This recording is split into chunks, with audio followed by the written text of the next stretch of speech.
So much to share with such little time. And what I do have to share with such little time, I'm dealing with societal influences, which means what the dominant society says it is so, and it's really not so. And then therefore you almost become like a puppet on their string. It's like they're pulling your emotions, talking about the strings of your emotions. You said something very clear when you said that bullshit. Because that's exactly what it is. Bullshit. And one thing I realize about bullshit is good for growing grass. A lot of times people say the grass is greener on the other side. You just, water the grass the other side that you on. That shit become greener. So we have to change our perspective. But before we change our perspective, we got to change our perception of how we see ourselves. And that's why I always try to get you to confront your difficulties.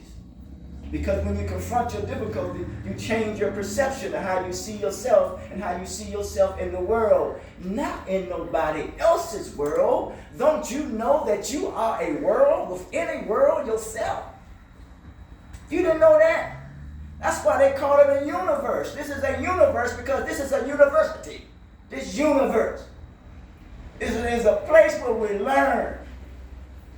And when some people call that they are gods, they talk about down to deal with this reality that they are gods on this plane of existence. Right? Now, that means that we really have to move what we call beyond existence. Who talked about that? L. Ron Hubbard talked about that. Some people don't give him no credit. But I do. If it makes sense to me, it makes sense. Because a rock just exists, don't it? Everything just exists. Your potential exists. But you have to activate your what? Your potential. Activate it. Put it into motion and put it into action. Because the first law of the universe is motion. The first law of the universe is motion. And then possibly before that is sound. That means you speak things into what? Existence. Yeah, you're talking. Remember, our inner conversations that we're having with ourselves more than likely is creating our circumstances. Remember, we're born in a condition that we have no control of. And then we're placed in a situation. And the situation can overwhelm us. Then we're surrounded by what? Some circumstances. Consequently, due to some previous activity that has taken place that put us in this situation and surround us in these circumstances. So therefore, we must become a master of our circumstances. Did you hear what I just said? You must master your circumstances. You can't let the walls close in on you. Because if the walls close in on you, they're going to suffocate you. And if it don't suffocate you, they're going to what? Smash you. That's right. So we don't want that. So now we know that we are entrenched in this battle. And what is the battle? The battleground is ideological, which means the ideology that someone else has come up with to satisfy their intellect. It's called intellectual satisfaction or intellectual masturbation. And these are the standards that somebody else has set, like the family dynamics. Nowadays, the family dynamics is not the same as it was 20, 30, 40, 50 years ago. Shit changed. So if that changed, that means you have to what? You have to change. You got to get up to speed. Because if you don't get up to speed, you're going to be left behind. That makes sense to you. You don't want to be left behind. The good people in the good book talk about the rapture. Talk about the rapture coming down and coming down, coming down. That means that which you need to wrap is to become one with yourself. Wrap yourself with love. That's why I often say that love is not no romantic stuff for me. Love is the manner way in which you communicate as a family, your humanity. Because if a person don't teach you right, you know they ain't going to treat you right. And this evidence, I'm trying to point you to the evidence. If a person don't teach you right, they're not going to what? Treat you right. We want to stay clear with the evidence, because the evidence what? Don't lie. Have you ever been around somebody who ain't treating you right? Huh? You've been around them because they ain't doing what? They ain't teaching you right. They're saying one thing and doing something differently. Huh? They probably have what they call anemic or something. And they're very selective in the manner and way in which they treat you and how they relate to you. And it's based on a condition. There are stipulations involved. Let's be clear. Let's be clear. You are here, and somebody, while you're here, they got it set up that somebody can capitalize that you are here. Ain't that some shit? There are stipulations and conditions that are always involved. Don't be fooled about this unconditional shit. There's conditions to what? To everything.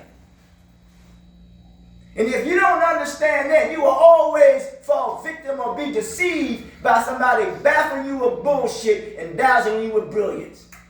They just talking loud and ain't saying what? Ain't saying nothing. So now you are coming out of the darkness. And once you come out of the darkness, you come into the what? Light. You come into the light. And when you come into the light, therefore your load should become what? Lighter. Lighter. Because they don't want to carry your burden, because they see that you can't carry your own burden, that you can't lift your own weight. Hell, if you don't, you get up every morning, don't you?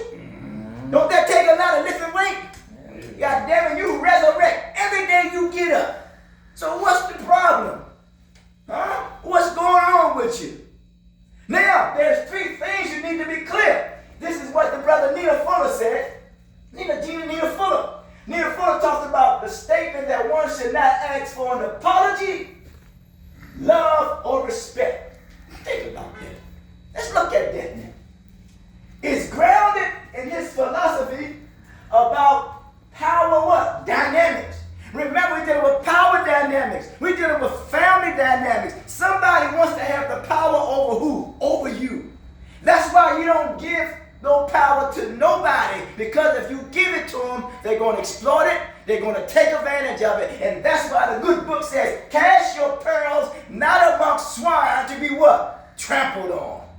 Man, they'll step all over you. Don't give nothing more power over you than what it what? Deserves. Because you have the what? The power. It says here, three things. He said that self-respect and human behavior within a system. Now he used that word there. We use that word white supremacy. Let's be clear about that now. Let's always be clear about that. When someone is always in judgment focus, they have to make someone else feel inferior in order for them to feel what? Superior. That all plays the power dynamics again. Judgment focus. Don't you get tired of your family, somebody keep judging you all the time, placing stigmas and labels on you? So why are you going to go and place stigmas and labels and on who? On yourself. Look at this here now. Don't be scared of it. Don't be scared of it. Because anytime we use the word white and black, it's always something that is confrontational. It is nothing that can be biologically proven. It is only conceptual. It's a concept. According to Fuller, these three elements, apology, love, and respect, are deeply personal and cannot be genuinely given when requested or what? Or demand. Remember, you always said that you want meaningful and genuine what? Relationships. You have that, but the first genuine relationship you must have is with who? It's with yourself. If you have a genuine and meaningful relationship with yourself, that means you have a genuine and meaningful relationship with your higher what? Higher power. There you go. Now we're getting high off that power by having a genuine and meaningful relationship with what? With ourselves. Yeah. Then we have to own up to it. We got to live up to it. It ain't just with our words, but it's with our what? It's with our deeds. You don't want to give nobody too much power. In fact, in the good book, it says there come a time when no man will be able to teach no other man about God, that every man or every person will know God for themselves. That's what I'm saying. Let them come talk to me. It got me now. I'm tired of it. Now, one of it is apology. Fuller believe. Can we read that? Read it. Fuller believes that an apology is only meaningful when it comes from sincere recognition and of wrongdoing. If you ask for an apology, it might be given out of obligation or pressure rather than genuine remorse. A forced apology lacks authenticity and does not contribute to real reconciliation or growth. Stop right there. Let's look at that word. First of all, when you deal with the word ology anyway, ology is meaning the study of anyway. It's the study of. We got you there. Now, let's look at that now. It says, it's only meaningful when it comes from sincere recognition. Yeah. You got to be what? Sincere. Now, I'll tell you personally, that was something I shared, and sometimes I shared some things and it rubbed somebody wrong. They pulled me in the office one time here. Big deal. They pulled me in the office and they said, hey man, we didn't like what you said and this and that. And I said, well, what did I say? I said they ain't like how I presented it. You know what I said? But it wasn't. They took it offensive because of what they had experienced. And I had understood that. I said, okay, that's fine. But it's almost like they was ganging up on me. You know, I don't want to say whoever else came in there. They came in like they ganging up on me. And I'm like saying, okay, I see what's going on here now. But they wanted me to what? To apologize. Did I apologize right there? No, I did not. No, I did not. Because you ain't going to put me in no pressure when I ain't sincere of saying what I did, even though I didn't do nothing wrong, I thought. But they thought that I did something wrong because it offended them. Because what happens is people want you to pay for something that somebody else did to them. That makes sense to you. I say, yeah, I see right through that. But push come to shove, I had to think about it. I went home and I thought about it. I said it means more to them than it means to what? To me. But I was sincere.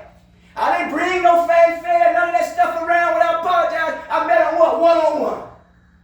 I said, I understand. I said, okay. I mean, and you know what? And they were so thankful that I said that. But they looking for an apology. They want somebody to apologize for something that you didn't do, but they want you to apologize for something that someone else had done to them. Who does that shit? They're not dealing with their emotions. So we got to learn to deal with our what? Our emotions. Put the blame where the blame need to be. You can't blame nobody but who? Yourself. Now, we deal with that because we want to be sincere. Now, I like to use the good book for the sake of communication, as we call that now. Now, it says one guy lost everything. And then that which he lost, it was given back to him twice as much that which he lost. What was being tested was his sincerity. That's why when you go in the joint, you're going to be what? Tested. And listen, when you go in the joint, and then when you come out, you're going to be what? Tested. If you ain't learned nothing while you are here, it's going to show when you what? When you go out there. Your sincerity, man, I'm going to tell you, your sincerity, man, is right. It's on trial right now. Your sincerity is on trial right now. He said, sincere recognition of wrongdoings. There's two wrongdoings. One of misleading others in your own wrongdoing. Ain't that something, man? Because people will what? Will mislead you. Now, if you ask for an apology, it might be given out of what? Obligation or what? Oppression. Don't you like nobody keep pressuring you? You ain't obligated to nobody. You are obligated to take care of who? Yourself. Not nobody else. You're obligated to cultivate your own feelings, your own emotions, your own thoughts, your own attitude, because there'll never be another one of each and every one of you. Here we go. Out of obligation rather than what? Genuine remorse. Genuine. Not disgenuine, but what? Genuine. You don't want to force nobody, your family, whatever it is, you keep trying to force them to do something, that man, you put in a position to be what? Disgenuine. They just saying this to get rid of you. Yeah, man. They just pushing you aside, sweeping everything. Come on, man. Okay. Fuck that. I know I reached out to my biological father. I have a parental father, and I have a biological father. You hear what I just said? The one that raised me and the one that brought me, impregnated my mom. I couldn't what? Couldn't reach no more. So I said enough is a what? Fuck it. Then let's be honest. Then I had an incident with my parental father. I said, let's be honest. I'm going to be honest right now. He said, well, get over it. Something happened. He said the way he said it, and I didn't like it. Next thing you know, we wasn't talking and all that other stuff. I said, well, okay, that's on him. And he think it's on me, right? But let me tell you something. Ain't no big deal. Let's let the record be. Let's let the record be as it says on that thing. Let's let the record be. I reached out to him because I wanted to reconcile the differences that we had. He didn't necessarily reach out to what? To me. God damn it, I became the better man. That's something he was holding against what? Me. I wasn't holding nothing against him. God damn it, you should know if you raised me, you had raised me better than to hold something against you. Why the fuck you want to keep playing with me? Because I ain't playing with you. I'm serious, man. Ain't nobody in here needs each and every one of us. We are no joke. We are not to be what? Played with. Don't let nobody play with you. You ain't nobody's toy. Shit. Forced apology lacks what? Authenticity, which means you're not authentic. You're not real. Let me tell you something. Do you all know that you are the realest people in the world? All the shit that you have been through and all the shit that you've seen. And listen, and you think that these people are out here, that they are very functional. They are dysfunctional.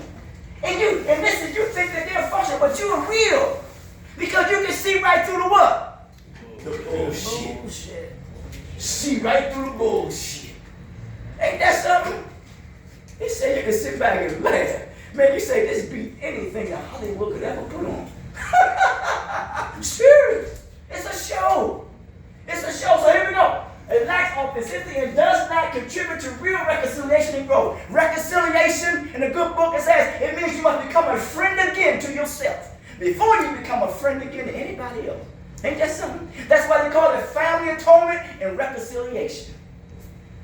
You must become a friend again to yourself before you come to anybody else. Make that a point. Make that a point. Number 2, read that. Love. For fuller, love is an emotion that cannot be coerced or begged for. If you have to ask for love, it's not freely given.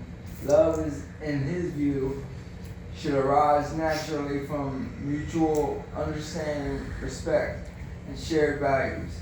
Asking for love may undermine one's dignity and reduce the power of that relationship. Oh, let's look at that, boy. Look at that. If y'all don't know if y'all got something to say with that, let's look at that, man. Remember I said that love is the manner and way which you communicate with a family your what? Your humanity. Let's look at this here. For full of love is an emotion that cannot be what? Coerced, which means like somebody's like, you're trying to like force somebody. You're begging them to what? To love you. Man, no fuck that. When you begging, you ain't no beggar. You go around begging somebody to love you when all you got to do is love who? Yourself.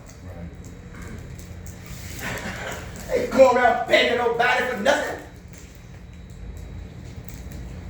It says here, if you have to ask for love, it's not freely what? Given. That means that, man, that's almost like you imprisoning yourself.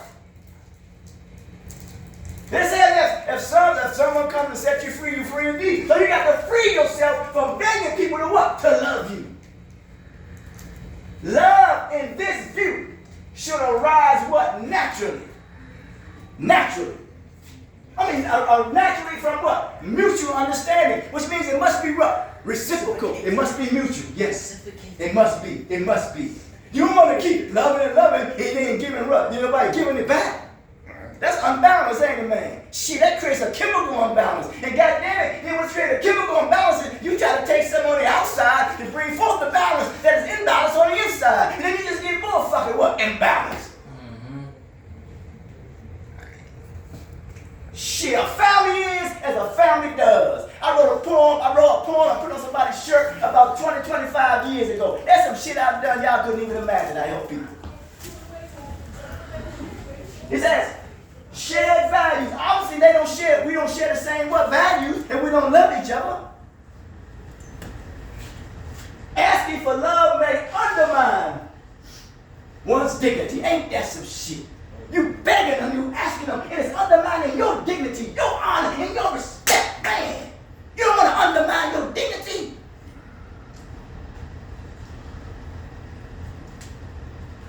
And reduce the power of that relationship. What I mean, it reduced the power, not so much of the relationship with others, but it reduced the power of the relationship that you should have with who? Yourself. Don't let nobody undermine your dignity. That's why I says, this is what I come to do. I says, I come to defend my integrity. And the weapon I use is dignity. And I do it the benevolent way. Yeah, that's how I go at it. They can talk truth all day long. I say I come at you with dignity. Because truth can be based on the consistency of the people that agree with that as being the truth. And for me, truth is the cause that impacts and affects the results of one's reality. And that's the truth. You heard it from me. You think about that. Because it affects your reality. Ain't that the truth? When something affects your reality, that's the truth. And what is reality? Reality is associated with that which is royal. Royalty is how you treat one another. Ain't got nothing to do with no blood. That's how you treat one another. That's royalty. Because if you love someone, you want to treat them as what? As royalty. That makes sense? Mm-hmm. Number 3, read that. Respect. Fuller argues that respect must be earned and is tied to how one carries oneself. Asking for respect may reflect a sense of powerlessness, and respect that is demanded rather than earned can be superficial. True respect comes from demonstrating self-respect, integrity, and competence. Here we go. Here we on something. Now we gonna bring it on in now. We just deal with apology, right? Yeah. Then we deal with what? Love. Not to ask for. You don't have to come on. Love should be given freely. That's free. That's that. Yeah. See, you may be giving yours freely, but they feel as though they're forced to give theirs to you. Nah, man, nah. And you shouldn't have to force yourself upon what? Anybody. It should always be mutual. Always. That's what Stevie Wonder say. Always.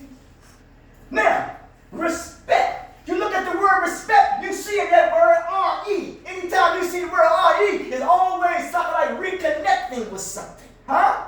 And then you look at the word spec. Spec is something that is what? Small, ain't it, man? So, now, Fuller argues that respect must be what? Earned. And we see the word earned, we see the word ear in there. Don't we see that there? We see that, right? And then it is tied, together to how is a process, how you what? Carry yourself. Hey, that's something, man. Some people see and looking at you when you change your life, they see that there's a difference in you and how they carry yourself, and they may not like how you carry yourself. So that means that you're probably conducting and carrying yourself better than what they carry themselves. Huh? And look at the word carrying yourself. That means that you're able to lift yourself up. You're able to carry your weight. You're able to stand on your own 2 feet. Ain't that something? And you should what? Respect that. If they don't respect it, the hell with them. Mm-hmm. Oneself. Asking for respect may reflect a sense of powerlessness. It may reflect that powerlessness. Huh? Ness is your state, your quality in your being. Huh? You don't want to lessen your dignity. You don't want to reduce yourself to a point where it takes longer for you to return and come to grips with an understanding that you're better than that. You're better than that. As that oneself reflect a sense of powerlessness and respect that is demanded rather than what? Earned. Huh? Can be what? Superficial. Yeah, you don't want to deal with superficial what? Superficial people, man. Superficial. They wrapped up in artificiality. Huh? Ooh. True respect comes. Here it is now. It said true respect what? It's coming.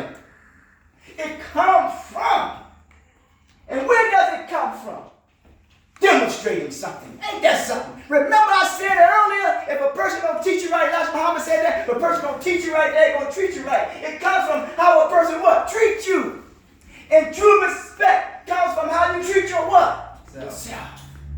That's why a connection with her and him said that, listen, if a people don't respect themselves, they ain't going to protect themselves. So you got to protect yourself. You got to protect your energy. You got to protect your motion. You got to protect your thought. You got to protect your attitude. You got to look out for who? Yourself, man. You want it, brother. You want it. He says, demonstrating self-respect, integrity, and competence. You got something you want to say? No, I want to try this well and try to. Yeah, my man, appreciate you. Now we have an understanding. And out of understanding comes consciousness. And there was a Hebrew word about understanding. It's called binah, which means when you have balance in your life, understanding speaks clearly. Good study.